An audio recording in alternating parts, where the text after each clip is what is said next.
For this presentation, we have Raymond Rawls and Lorraine Duerden, freelance multimedia artists, here to present about bike-powered kinetic sculptures. So my name is Raymond Rawls.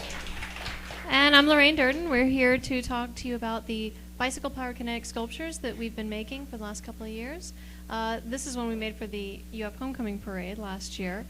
We usually do museum exhibits, and we have a local business in town, but we started, we have a lot of extra bicycles around, and we tried to use salvage materials, for a lot of reasons. One, that it's, cost effective, but two, it's just a great way to use some material that we have around, including bike parts, salvage lumber. Cardboard and paper mache seems to be the go-to material because that's abundant and very cheap or free. So we kind of started the project, or we started making kinetic bike-powered sculptures for the FSU Film School, working on a project for them.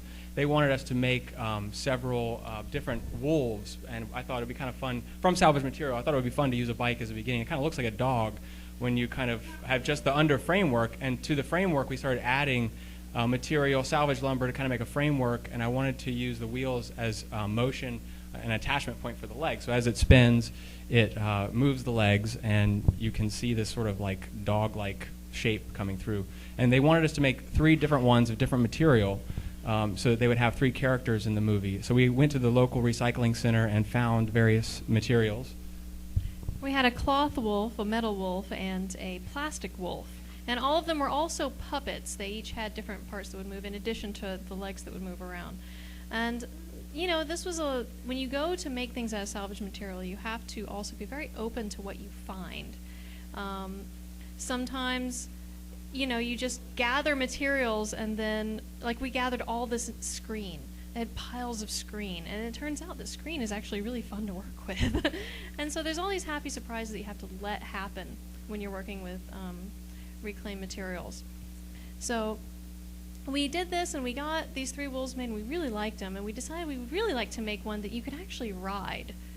And so we started thinking, and we thought about this for a little while, and then one day I went to the UF Homecoming Parade and realized there was a bicycle section, and it looked like a good opportunity to have a showcase for a kinetic sculpture. So we decided we would make one that was rideable, and Raymond made this framework. So this is 2 bikes that are framed together. There again, the bikes are donated scrap lumber from the shop. I have a studio in town, and scrap lumber, cheap lumber, start to make a basic framework that you can get inside of. And we started to notice that it kind of looked like a fish. We didn't really have a plan to start off with, but we took cardboard, added details, added structure, and then over top of the cardboard we just used paper that's glued down, and that paper creates a nice finished surface and a great surface to paint on. So we kind of like let it go in the direction that it took us, and we sent it into the parade, and for its maiden journey, I called it the fish out of water. I call it the killer koi, but it was a lot of fun, and we were in the parade with a group, the Beautiful People Bicycle Club, and all these other bicyclists, and nobody knew what we were bringing. We just showed up with this giant fish, and we were really glad people contacted us the next year. Yeah. So this last year we decided we're going to have to do a gator. It's the UF Homecoming Parade, so just going to have to go for doing a gator. And I was pretty ambitious. I thought I'd have a door and portholes that you can get inside. But I knew that the mouth had to chomp, and I knew that the legs had to move. I was going to use the same approach as the wolves, attach them to the wheels, but as I started to build the framework, I ended up realizing that it was easier to attach them to the pedals. So as you pedal, they will move in a kind of natural way, and tried to get the proportions as closely as I could. So it's all salvage lumber, and fittingly, there's an old sign from UF that's orange and blue. So it kind of worked, to our advantage. And we had volunteers come in to help us get some of the basic cardboard, roughed out, some shapes to work with. At this stage, you can have a lot of hands on it because, you're just trying to cover square footage. But we have all this mechanical moving parts that we have to, accommodate. So as we build, there's always troubleshooting, and there's always things that you have to kind of maintain to make sure it works right. And later in the process, we usually end up just kind of the 2 of us get in there and work on some of the details just to kind of give it a consistency, kind of focus in on what we want to show. and have a little more control over it. And at this point, it's all cardboard and masking tape.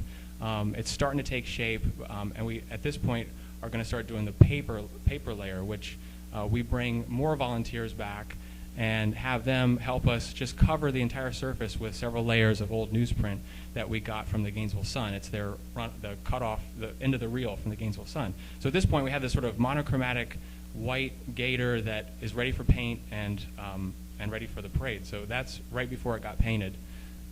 And we also, along with the bikes, we made, and other people made, helmets that had various animals and things. That's the chicken helmet.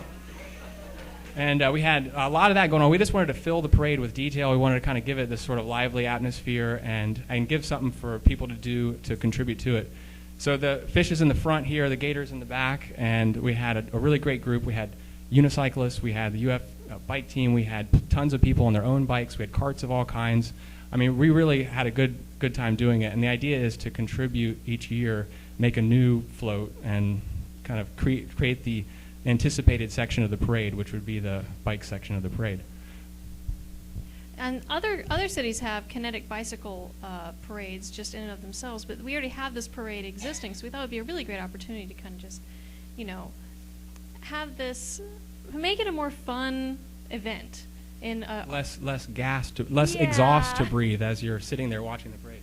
But we also want to make some bicycle sculptures that can be used other places. This one we got invited to do at the Museum of Natural History for Trash Formations, but we want to work on making some of these bicycle-powered sculptures that can be used for other events, can just be ridden around town, and... Yeah, this is, I'm working on this. This will be a horseshoe crab eventually, and I'm trying to spend a little more time on it. The fish and that gator were fun because we did them really fast, and I think this one I'm giving a little more time and just try to see how far I can push the, and have fun with it. It's kind of the point of it is to have this, entertaining project. Thank you. Thank you, Raymond.